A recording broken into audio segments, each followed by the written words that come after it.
You're listening to The Globalist, first broadcast on the 30th of May 2024 on Monocle Radio. The Globalist, in association with UBS.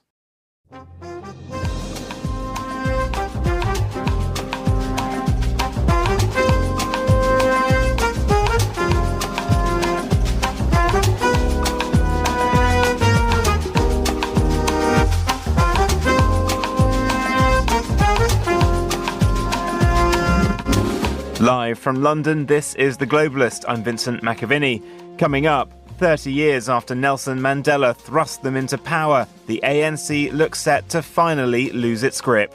What's so powerful here is the deep-rooted commitment to democracy, and this in the face of bullying from Russia. Despite that, we've seen extraordinary resilience from Moldova's leadership. Antony Blinken visits Moldova before a meeting of NATO foreign ministers in Prague to decide a new course for supporting Ukraine. South Korea strikes a landmark deal, and should children be put at the centre of urban planning? Plus, I'm at Hay Festival in Wales where I saw a Spice Girl. We'll be checking in with Georgina Godwin. That's ahead of The Globalist, live from London.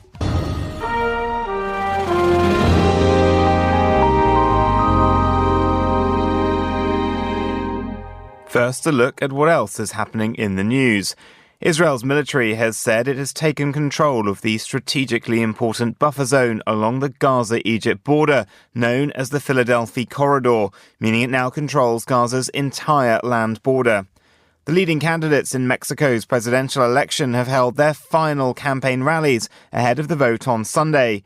Either Claudia Sheinbaum or Xochitl Galvez are almost certain to become the country's first female leader.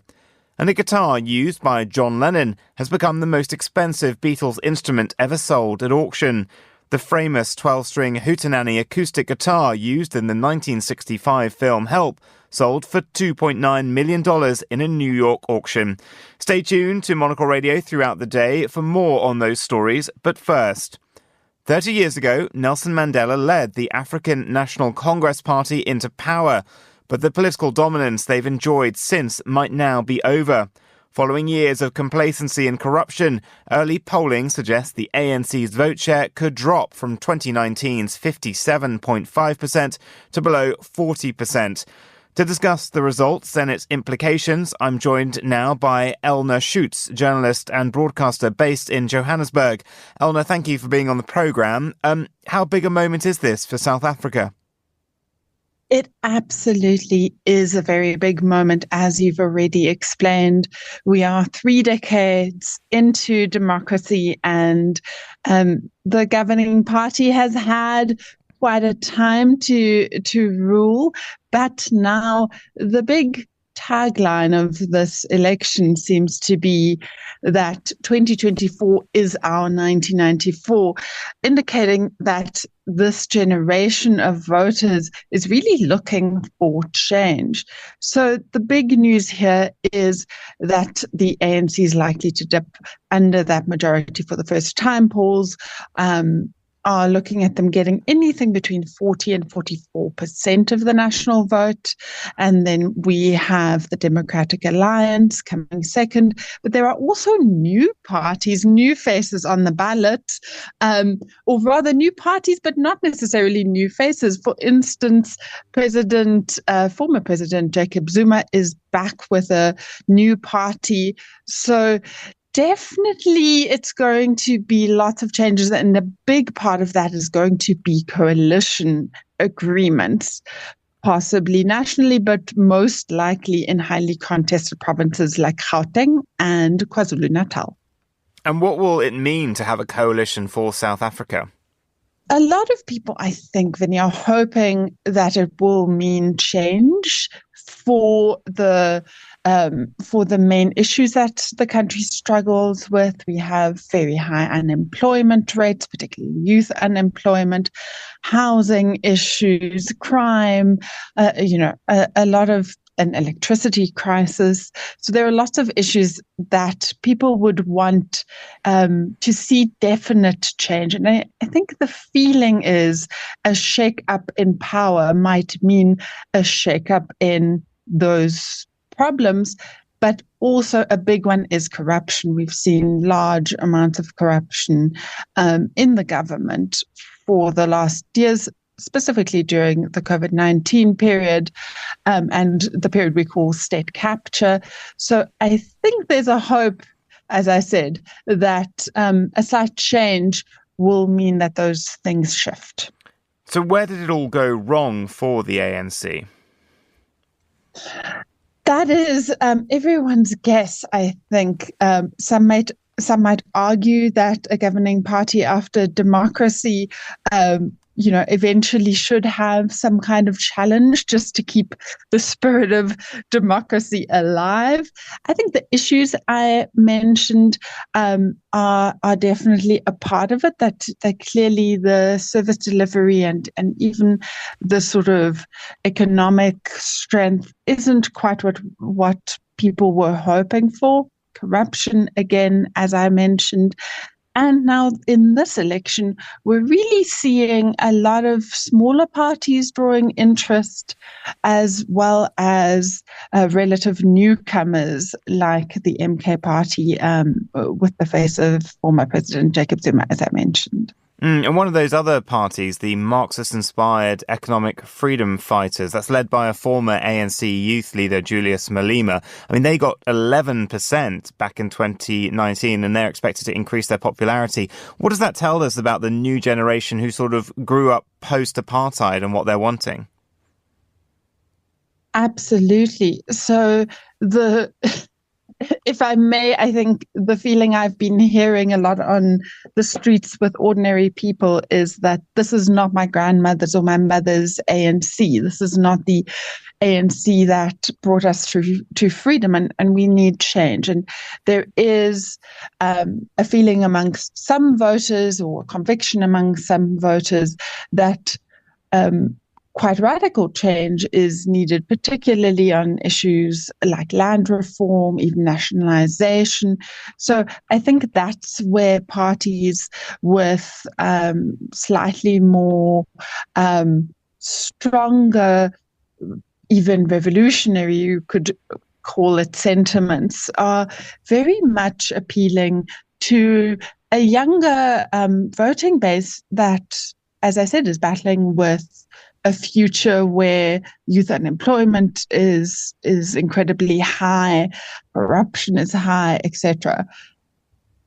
And another party, the Democratic Alliance, the largest opposition party, it's sort of struggled now to sort of grow with disillusioned ANC voters because there's an attitude that it represents the interests of white people. How much still does that divide between white and black people oversee everything in South African politics? I think some of those narratives will always be, or maybe not always, but for the foreseeable future will be in our public discourse. To a certain degree, I personally think they definitely should be there, because obviously there are still many historical inequalities that need to be addressed in some way.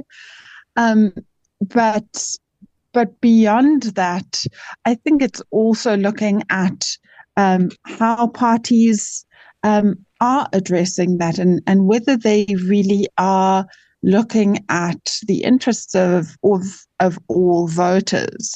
So we've seen the DA go through a number of different leadership changes, have various choices in their leadership, and there's definitely a sentiment that that they may not always represent everybody, but it depends who you ask. It definitely also depends on the location.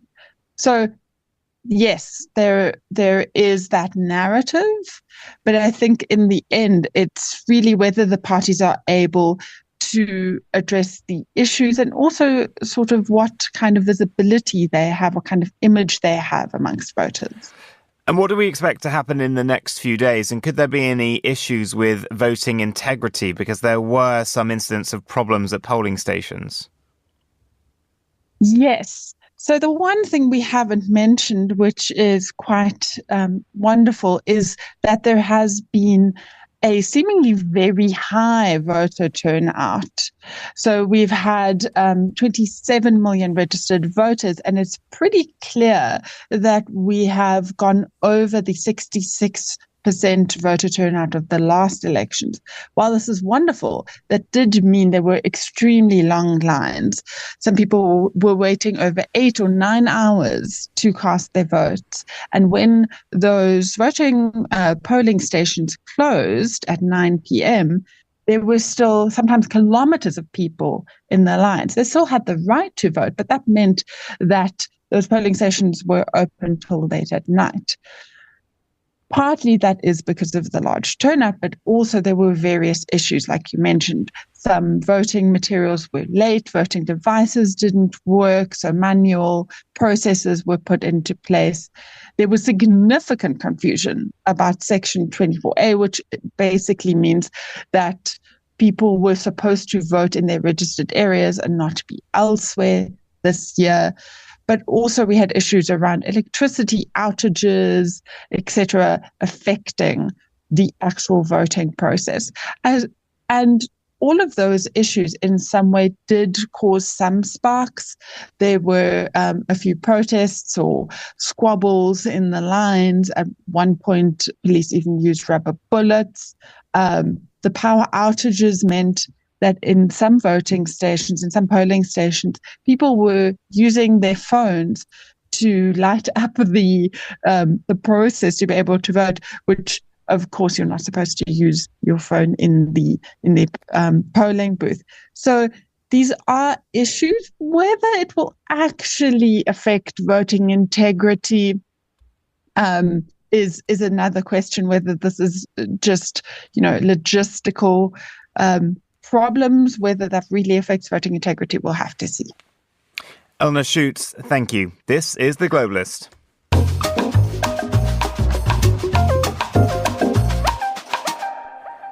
It is 8:12 in Prague, 7:12 here in London.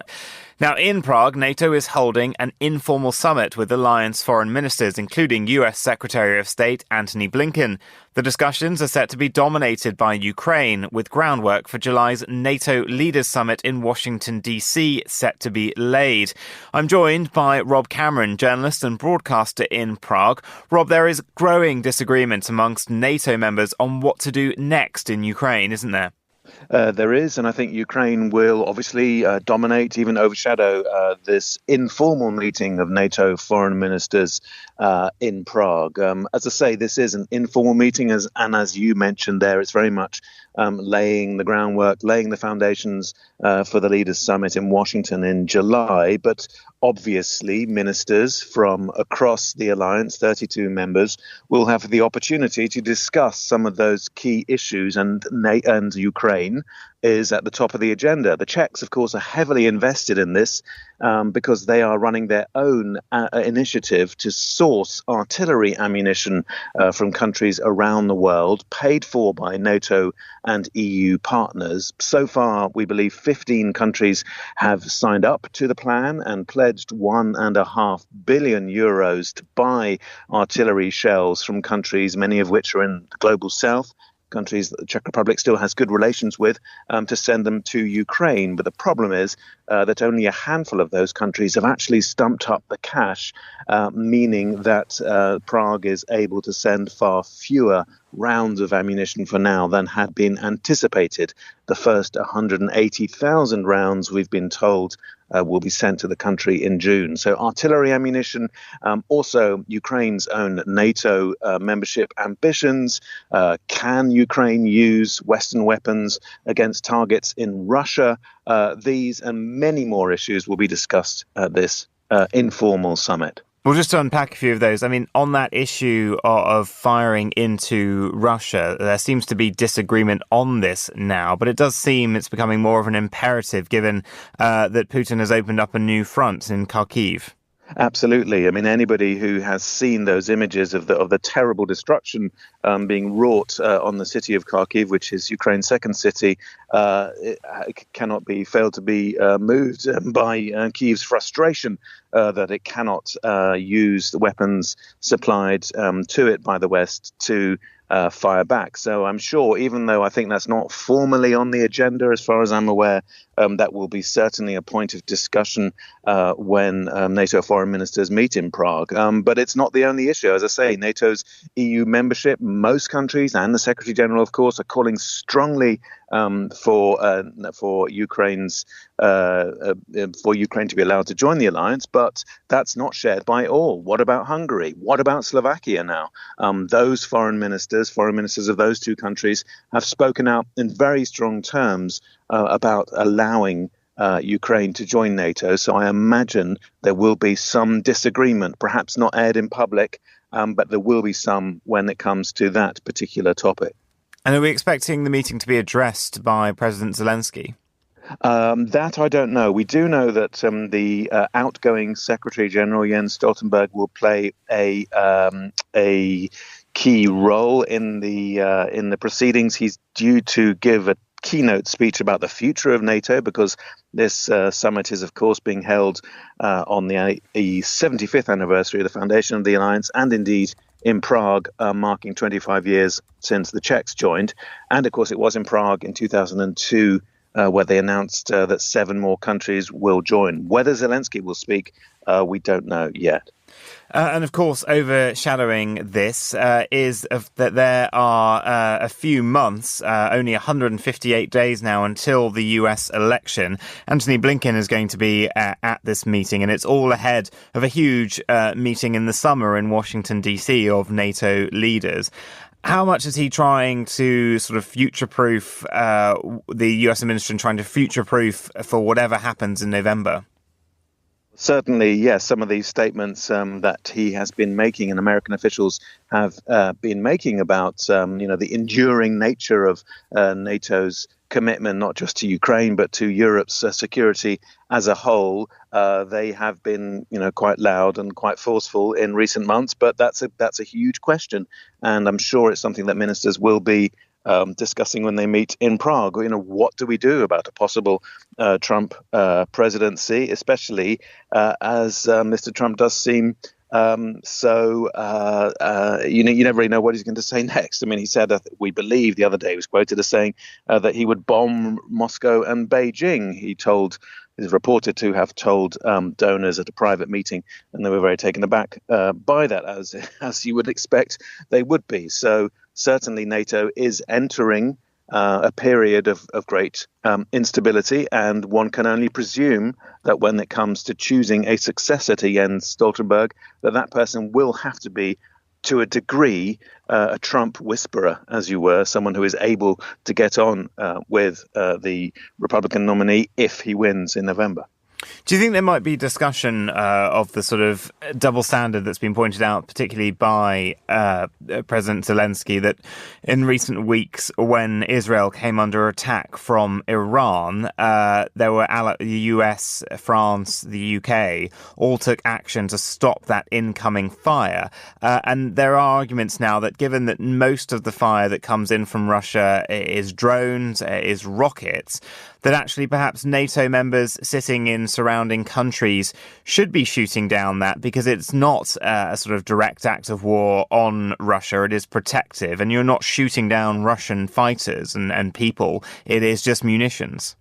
Indeed. And I think one of the eastern flank, Central and Eastern Europe's most important and largest countries, and the one with perhaps the largest military muscle, Poland, has already suggested that it would be ready to shoot down Russian missiles on Ukraine's behalf. So that's certainly another of the topics that will be on the agenda when ministers discuss how to better provide Kyiv with the means to defend itself from Russia's attack, whether that's on the ground or whether that is in the air. Better air defenses and, yes, the ability to shoot down missiles. But that's obviously hugely contentious, and I imagine many countries will be pushing very strongly back against that. Now, I mean, as you touched on it there, this meeting is on the 25th anniversary of Czech NATO membership and 22 years since the Prague Summit, when 7 countries from Central and Eastern Europe were invited to join. Czech officials are keen to emphasize NATO's unity and cohesion, but 2 of those 7 countries, we've mentioned them, Hungary and Slovakia, are vocal opponents of Ukraine's ambition to join NATO. I mean, why were those countries, with their own experience of Soviet Russia, so critical now of Ukraine coming into the fold? Is it just because it is an active war zone, or because is there something more to it? So they see it as different? It's pretty complex, but I think I believe that both the opposition, both in Hungary and Slovakia, at an official level to the idea of Ukraine joining NATO, very much tallies with the general thrust of their geopolitical policies as presented to their voters and their electorate, which is very much, as they always stress, we're not pro-Russian, we're not pro-American. In Slovakia, we're pro-Slovak, and in Hungary, we're pro-Hungarian. So Hungarians want peace, Slovaks want peace, etc., etc. So I think it's very much domestic politics that drives that opposition.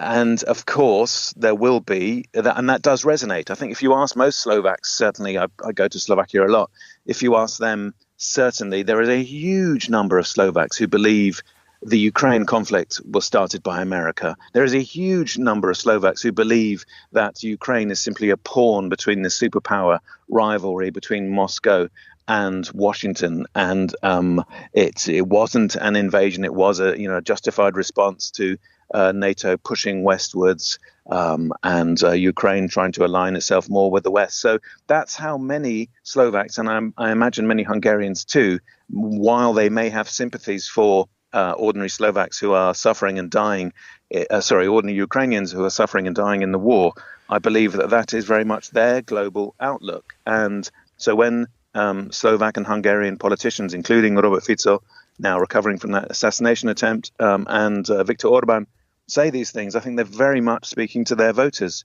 because that's just the way that they see the world. Happy to enjoy that protection from NATO themselves, but not grant it to others in need. Rob Cameron, thank you. Still to come in the programme, Bratislava's plan to become the city famed for putting children at the centre of its urban planning, and its hope to inspire others to follow suit. This is The Globalist.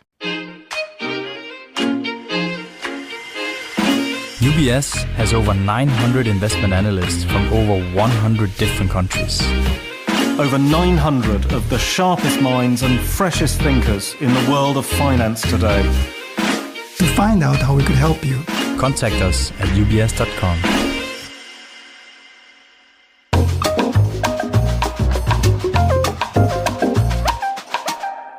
Let's continue now with today's newspapers. Joining me from Zurich is Noelle Salmi, travel, culture and sustainability writer.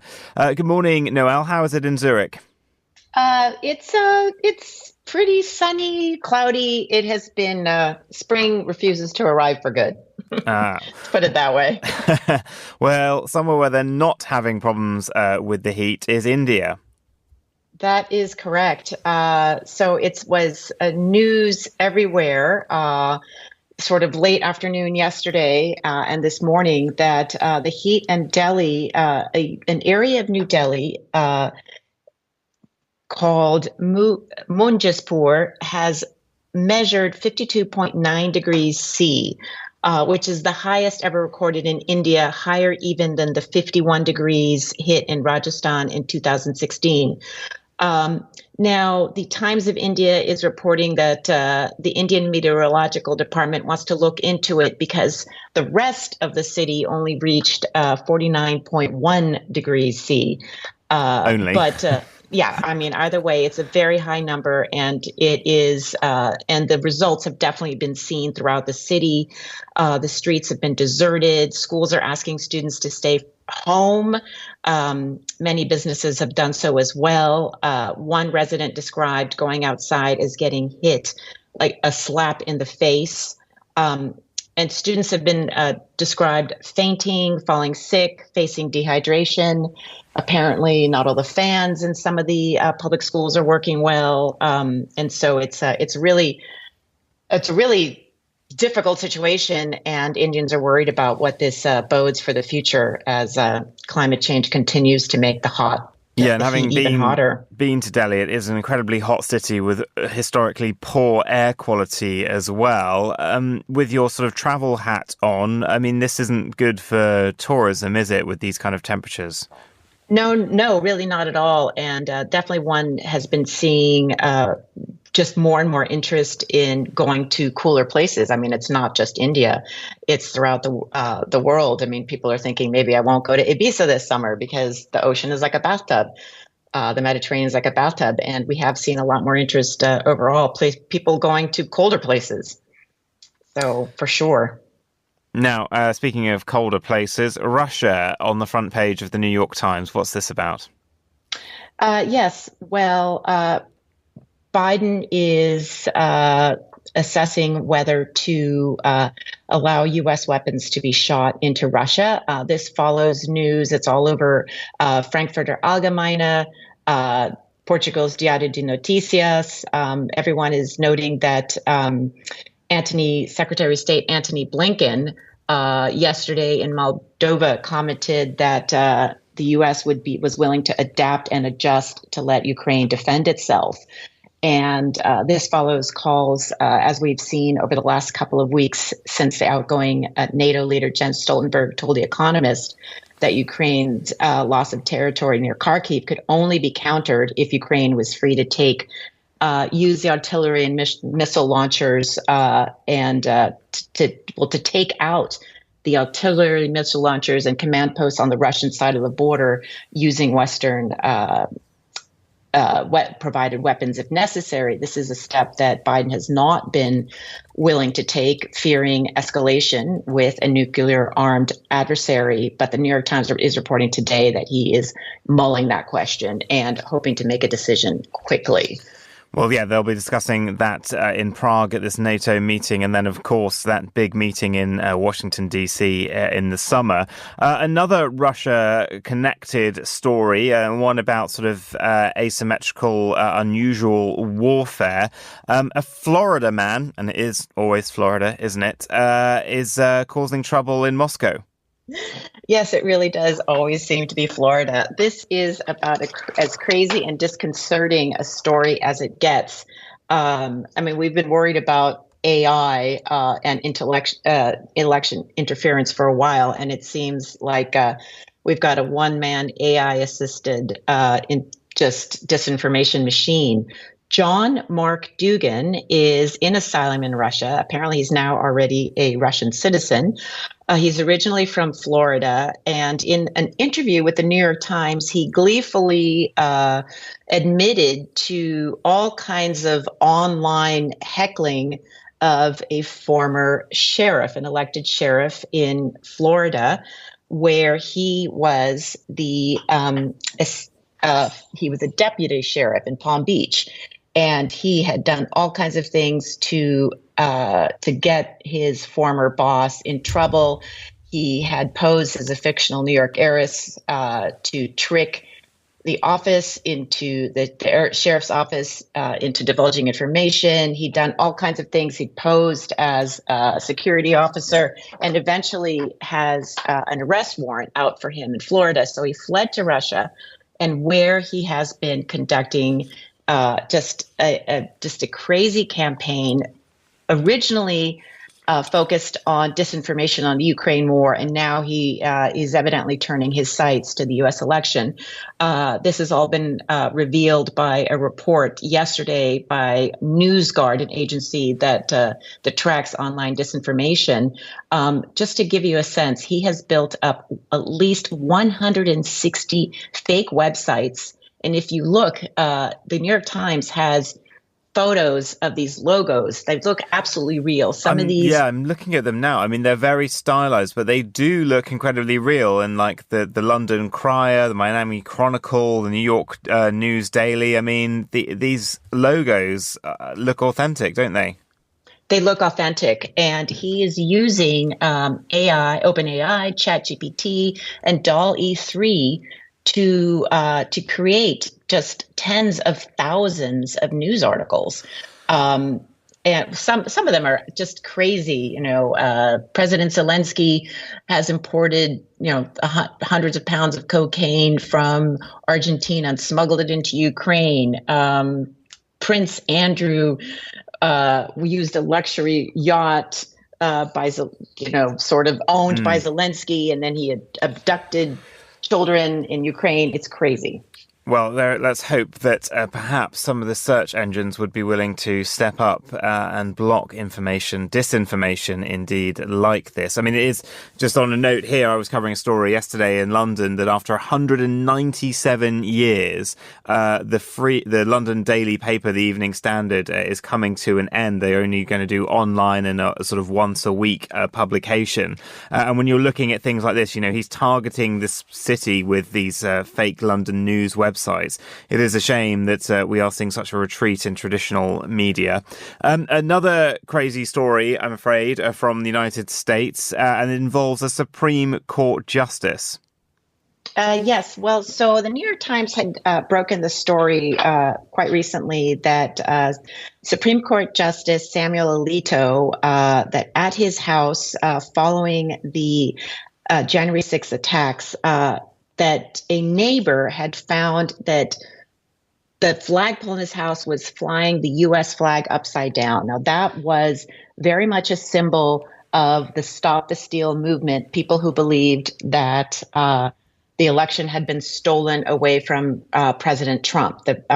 And he blamed it on his wife. Well, then another tip-off came into the New York Times saying that this was at his house in Virginia, that at their beach house in New Jersey, he was flying a flag that was a very, very old American flag. It's a white flag with it's like 200 years old. It's a white flag with a tree in front, and it evokes. It's the wording is, look up to heaven, and it's been used by sort of a religious group of ultra-right conservatives as well. Yes, yeah. As well, and by the January 6th rioters. And apparently that flag was also flying. And so many, this just. And he's trying to sort of throw his wife under the bus and claim it's her. But how much of a. And he's saying that he has no control over his wife's decision to fly flags. But there is a real problem, isn't there, brewing? Because between him and Clarence Thomas, whose wife, Ginny Thomas, was heavily involved in January the 6th. Correct. There's a problem, isn't there, with perceptions of this court, that it perhaps has gone rogue, that it's no longer valid when you have these clearly very publicly now politically associated justices with no checks and balances and real controls over, their tenure on the court. Well, that's correct. And the crazy thing about the U.S. Supreme Court is that it is self-governing. It really, there are sort of rules of engagement. You're supposed to avoid the appearance of having, sort of a political bias. You're supposed to leave those at the door once you become a Supreme Court justice. But there are no real rules in place to have any consequences. And he wrote a letter to Democratic leaders in the House and Senate yesterday saying that he would not recuse himself from the upcoming cases related to January 6th. And it seems like Chief Justice John Roberts, he really has lost control of this court. Noelle Salmi, thank you. Now here's what else we're keeping an eye on today. Israel's military has said it's taken control of the strategically important buffer zone along the Gaza-Egypt border, known as the Philadelphia Corridor, meaning it now controls Gaza's entire land border. Israel has insisted that it must take Rafah to achieve victory in the war triggered by Hamas's unprecedented attack on the 7th of October. The leading candidates in Mexico's presidential election have held their final campaign rallies ahead of the vote on Sunday. Either Claudia Sheinbaum, a close ally of left-wing incumbent Andrés Manuel López Obrador, or Xochitl Gálvez, a former senator for the country's main centre-right party, are almost certain to become the country's first female leader. And a guitar used by John Lennon has become the most expensive Beatles instrument ever sold at auction. The famous 12-string hootenanny acoustic guitar was found in an attic after being presumed lost for more than 50 years. It was used in the 1965 film Help and sold for $2.9 million in New York. This is The Globalist. Stay tuned.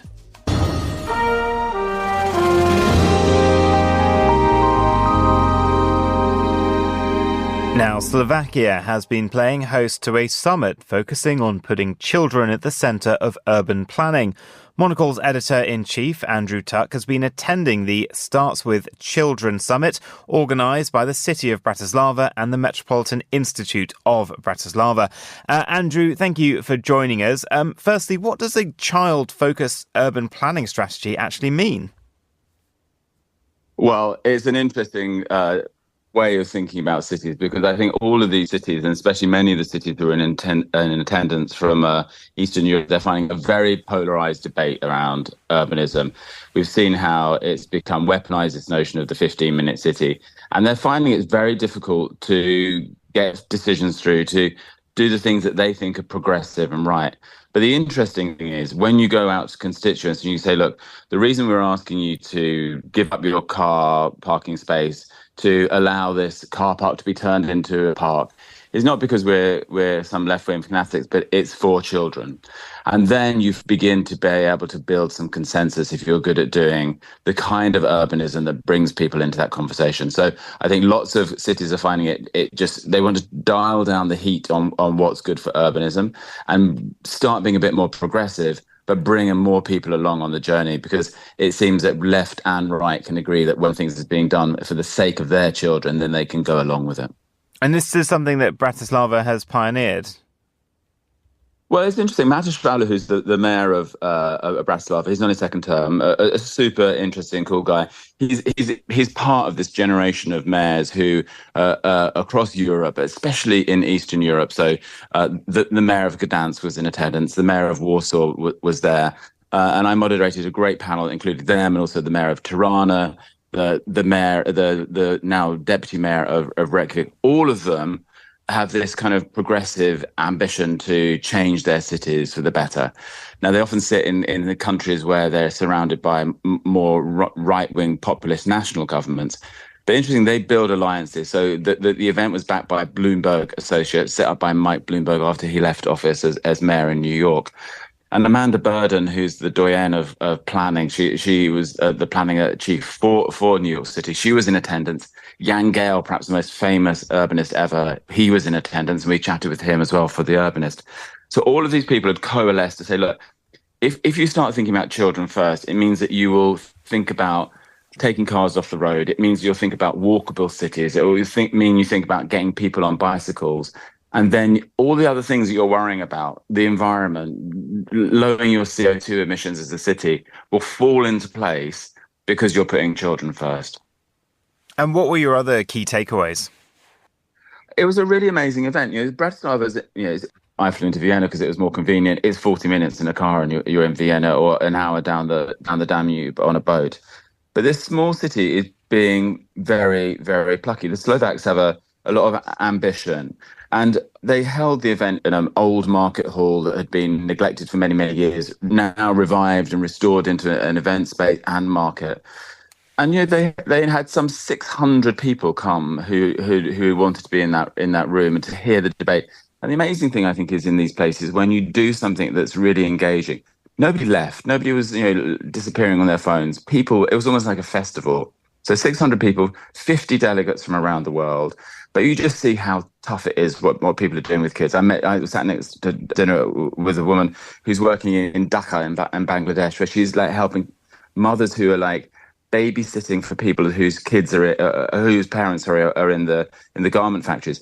They often have 12 children sleeping all day on one big double bed. That's the playground come space that they inhabit. And she's trying to help these caregivers, these day nannies, to now educate these kids, to give them mental health support, to stretch their minds. Because again, you heard again and again from everyone, the first 1,000 days of a child's life will determine much of its outcome. And if you have a good city where they can go out and play and connect with other people, then you're in with a good chance of them having healthy lives. Andrew Tuck, thank you very much. You're listening to Monocle Radio.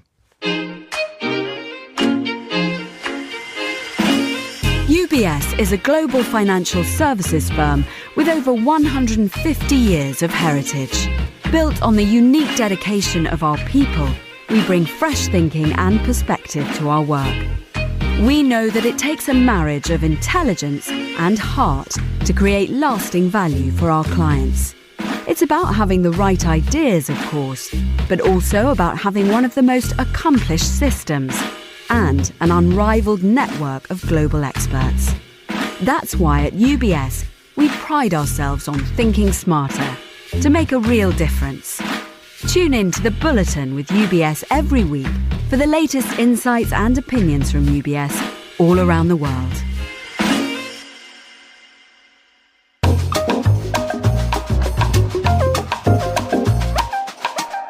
Now it's time to talk about taking to the skies with Sally Gethin, an aviation analyst who joins me in the studio now. Sally, you're very welcome.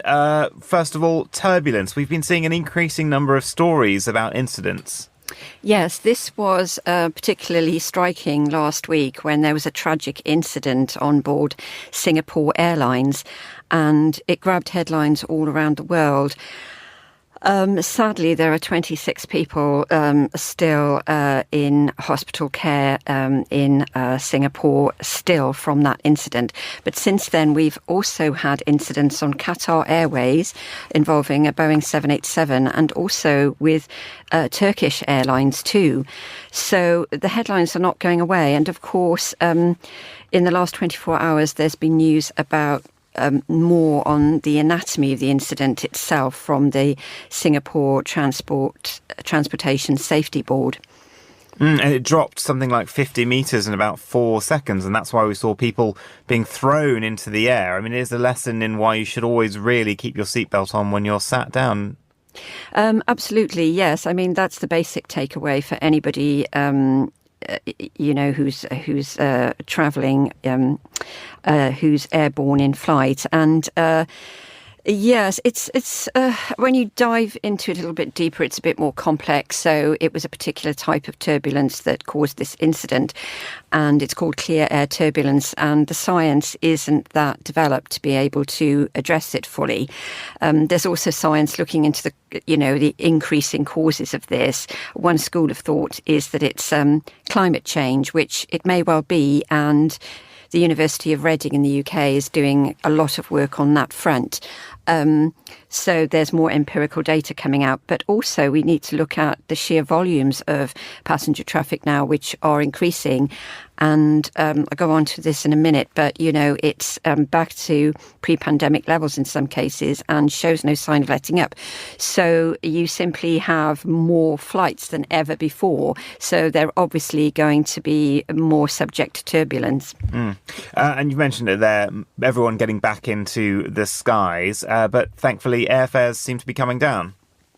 Yeah, so we're looking at airfares sort of flattening is a good word to describe it in general, but it is a bit of a sort of patchy sort of picture. So some airlines, like going back to Singapore again, has posted profits. So airlines are still profitable, but they're a bit concerned that airfares, there was a big post-COVID boom in travel called travel at all costs or revenge travel, whatever is your interest. And this kind of boosted fares, but that's gone a bit flat recently, and inflation is driving it.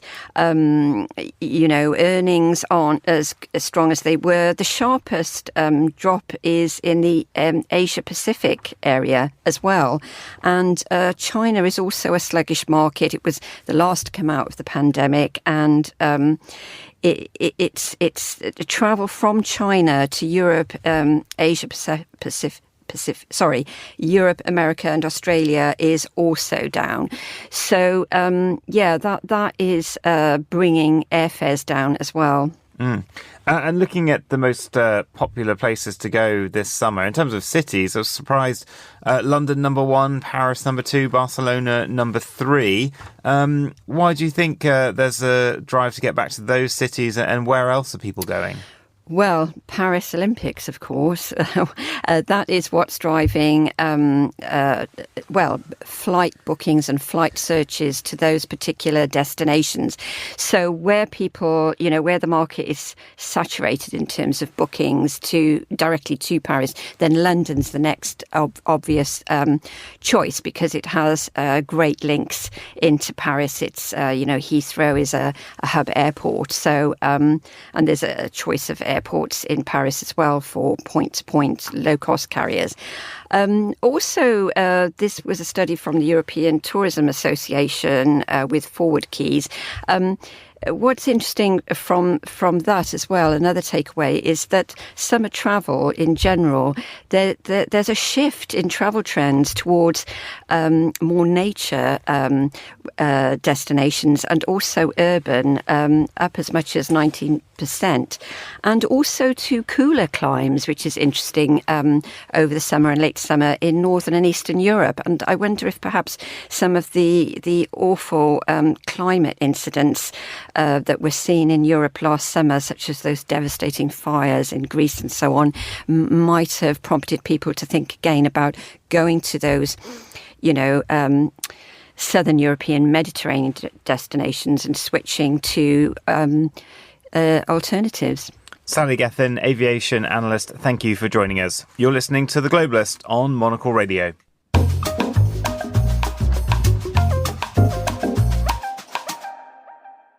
Well, it is now 15:47 in Seoul, 8:47 in Zurich. The UAE has become the first Arab nation to sign a free trade pact with South Korea. The all-encompassing cooperation deal covers nuclear power and energy, defence, AI and other advanced technologies, as well as investment. John Lee is the editor of Korea Pro in Seoul. John, thanks for coming on the show. How significant is this deal and why did it take so long? Oh, this deal is massive. Technically, this isn't a free trade agreement. It is a comprehensive economic partnership agreement, but it's the closest that has come to a free trade agreement so far. Now, as to your question as to why it took so long to get this started, well, it has taken a few years for South Korea and the UAE to build up the relationship. Over the past few years, the South Koreans have been exporting quite a number of weapons to the UAE for now. And but before that, before exporting weapons, South Korea also has a military division, a small military unit, actually. It's called the ARC unit that's stationed in the UAE. That's also helping to defend the UAE sovereignty. And so there has been a lot of incremental steps that had to take place before this eventual economic partnership agreement was signed yesterday. And let's get into the specifics. What does each side get out of this? Well, before the UAE president visited South Korea, initially there was a business meeting between the South Koreans and the UAE. Now, about 200 individuals from both sides attended this meeting. And from the South Korean side, you have your usual heavy hitters like Samsung and SK. And this is also quite significant because, as you mentioned earlier, this part of this agreement will also involve AI. And Samsung and SK, these are the companies that help to make the semiconductors and the chips that are necessary for AI applications to be able to take hold. And so this is what the UAE will most likely gain by having a lot of South Korean investments and South Korean know-how to invest within the UAE. Now, South Korea is also going to get quite a lot out of this as well, because now this agreement will lift tariffs on 90% of all goods. Now, this will include automobiles, automobile parts, weapons that I just mentioned as well. And this will also include hydrogen deals. Now, the UAE has been producing green and blue hydrogen quite a bit, and this will significantly affect South Korea's ability to export and reduce its carbon emissions. And South Korea, as you're aware, is an export-driven economy, and in order to remain competitive, it has to reduce its carbon footprints. The European Union, for instance, have their CBAM, which is their response to the U.S. Inflation Reduction Act, where they say that trade with European countries will be highly dependent on on other countries' ability to reduce their carbon footprint as well. So this will go a long way in helping South Korea remain competitive. And do you think we could be seeing other deals like this with countries in the Middle East? Because this is only the fourth country to sign a strategic partnership agreement with South Korea. The others are Indonesia, India and Uzbekistan. I mean, I'm slightly bemused that there aren't sort of more of these already with sort of Western nations as well.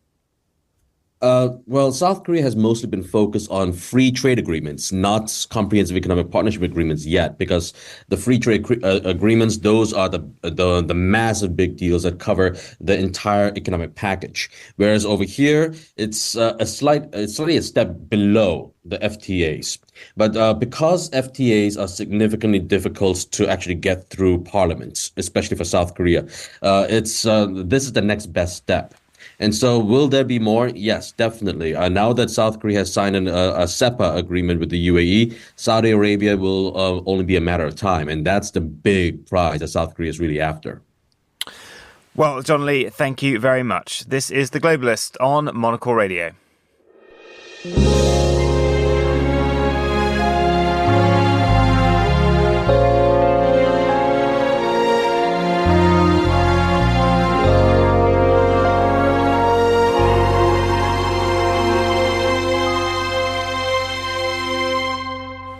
Now, Hay, one of the most important literary festivals in Britain and increasingly across the world, is currently underway in Wales. The event brings together diverse voices to listen, talk, debate and create, tackling some of the biggest political, social and environmental challenges of our time. And I'm pleased to say I'm joined now by Monocle Radio presenter and the host of Meet the Writers, Georgina Godwin. Georgina, how's it going? Oh, it's absolutely fabulous, Vinny. I don't know if you can hear in the background, but I am surrounded by bird song, the sound of a flowing river. I'm afraid I've got so old now. I have a bird app on my phone, and there's no less than 8 different kinds of birds here. It's verdant. The Welsh countryside is looking absolutely superb, and the festival is just blooming. Oh, well, it sounds very idyllic. Tell us about the festival. Who have been the big names that are there and what's been dominating the conversation? Well, obviously it's an election year, so there are a lot of politicians here. I spotted Theresa May, Michael Heseltine, various other sort of MPs and political commentators, very thick on the ground, obviously, with journalists, political analysts, that kind of thing. Lots of sports people. Sebastian Coe was here. And Gary Lineker, the whole room fell silent, I think, when he came in. But I think he was more nervous of the writers than they were awestruck by him. Helen Garner, now she's an Australian writer, and that's a lovely sort of, I suppose, an example of connections with various other festivals. She's from Adelaide Festival. There's people here from a festival in Kenya, from a festival in Nigeria. John Valiant, who won the Baillie Gifford Prize for his book Fireweather. All sorts of people like that, David Nichols. And then I met Jerry Halliwell, the Spice Girl. Honestly, I was overwhelmed. I mean, well, I've got lots of questions for you about this. Why was she there? What was she doing? Did she give a performance? Yeah, she's written a children's book and she looked, I must say, absolutely beautiful, completely unrecognizable as Ginger Spice. I mean, we all remember this kind of rather brash redhead in her tiny miniskirt. Because she now only wears white, isn't it? That's her thing. She only wears white. Although it had a sort of little sprigged flowers on it, but it was a very kind of long, flowing dress. She looked like she'd just come out of some kind of Jane Austen period drama, and blonde now, and just looks absolutely lovely and tiny. She's minute. That's why they needed those big platform shoes. Exactly. Now, tech is very present at the festival, both TikTok and the explosion of what's called BookTok, which is really driving sales, but also AI too. It's so interesting. So that is one of the main things that I've noticed changing in the festival over the last few years is the increasing presence of TikTok. And honestly, that they are everywhere now. And I think for the good, because obviously it's bringing whole new audiences into Hay. I mean, some of these people connect to millions and millions of youngsters over the internet. And so there's a whole kind of content creation room. There's lots and lots of youngsters. The demographic has absolutely widened. We're seeing much more diversity amongst the performers, at least, and much, much younger. And they're very present at all the parties, which kind of zhuzhes everything up a bit. AI is really interesting because I tried an experiment and I asked AI to write the questions for one of my sessions. And it was really, really impressive. I mean, it was unusable as a stage performance. AI hasn't quite got that yet. But as a basis, it was absolutely fascinating. And I was really, for the first time, struck how this could really, really, I mean, I'll be out of a job. Oh, no. And what have been your other highlights? What are you looking forward to? What are you up to today? Well, I interviewed Rose Tremaine, who was shortlisted for the Booker a few years ago, who's a really wonderful writer, who's written a book, Absolutely and Forever, about sort of love and young love in particular, and sort of domineering mothers and things. And that was lovely. It's an absolutely packed house, 700 people who all love her and are sitting there just absolutely rapt and just invested in her and hooked to her every word. That was wonderful. And then today I'm speaking to Howard Jacobson. Of course, he won the Booker Prize for The Finkler Question. And again, this is a book about love. And what's really interesting for Jacobson, I mean, he's known as a comedic writer, and also that he always addresses Jewish issues. But this book is different. He's kind of cut a lot of the ironic voice, and it's really not a Jewish novel at all. Again, very much about love, but about poetry. Really literate book, kind of going into sort of quoting Donne and Wordsworth and Keats and people. Lovely, lovely book. And then I am speaking to a couple more really big lions of British literature. Andrew O'Hagan, who, of course, has also been nominated for the Booker. And his book is Caledonian Road. It's one of the big books of the moment. And Sanjeev Sahota, who's written The Spoiled Heart. And both of those are very much state-of-the-nation books, where we'll be really looking at privilege, at pride, at society, at government, at the sort of big stories dominating all of our lives today. Very much looking forward to that. And then, of course, to all the social side of it, which is wonderful. Well, Georgina Godwin, thank you for both that lovely update of what's going on at Hay, and also we did hear some of that bird song too. So you better get your app out and find out what is flying around you at the moment. Georgina Godwin, thank you very much for joining us here on The Globalist. That's all for today's programme. Thank you to our producers, Laura Kramer and Tom Webb, our researcher, George Ruskin, and our studio manager, Tamsin Howard. After the headlines, there's more music on the way. The briefing is live at midday London time. The Globalist returns at the same time tomorrow. You can find past episodes of all our programming on our website, and do get in touch with me, vm@monocle.com, about anything that you have heard today on the programme. I'm Vincent McAviney. Thank you for tuning in.